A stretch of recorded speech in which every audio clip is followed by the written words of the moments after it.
met with each Mhm. other. They talk to each other, see each other at these events, but behind the scenes, is there animosity between everybody? Like, is there a really fierce competition Mhm. between them where, like, if I'm like I played football, so if, during the practice week we're all, gung ho Yeah. about we got to get Novi this week, and Mhm. for one Yeah. week we hate Novi. Yeah. Is there that Well, hatred between? my impression, and again, many people have written on this, and I may not agree with all other people on this, but Mhm. my impression is that the early pioneers were more focused on what they were doing. Henry was very stubborn. He had the Model T. He had over half the market at one time, and his staff was saying, this Model T is getting kind of long in the tooth, and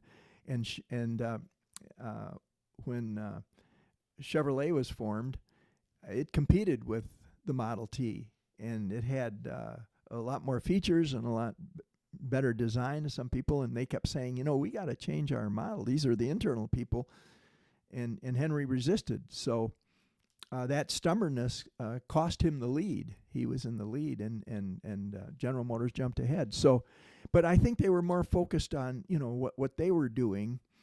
Walter Chrysler added a lot of design. He was more interested in the exterior and in the design and the engineering too. But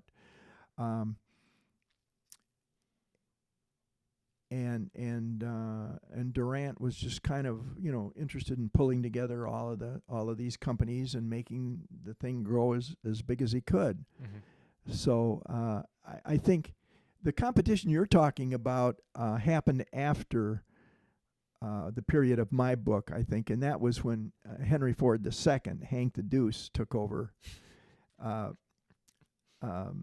Ford. Yeah, he was very competitive, and he knew that Ford had been in the lead and wanted to get it back from GM, and he was very competitive. And so there are things written that he actually flooded the market and were selling cars below cost at one point just to get the volume up so he could say he was the leader over Ford. Yeah. So he was in that real competitive age. But I think the original pioneers, they were so busy, doing what they can do best. They knew they had competitors, but they just tried to do the best thing they could. And they looked around and said, Chrysler said, "How can we do better? We can put more beauty into the cars, into the design." Henry wasn't so much into that. Speaking of Chrysler, Chrysler really innovated as far as this streamlining of the cars. Is that correct? Well, yeah, he overdid it. He had because he came out of the locomotive business, locomotives were getting real streamlined, and he looked at this one and he designed a streamlined car, and it was too far ahead. It just didn't sell, and so they took the same running gears and everything, and they just sort of modified it back down to a little more traditional, and it sold. So it's a tough business, You have to get ahead of the competition, but you get too far ahead, and people are a little cautious about buying something that looks too odd.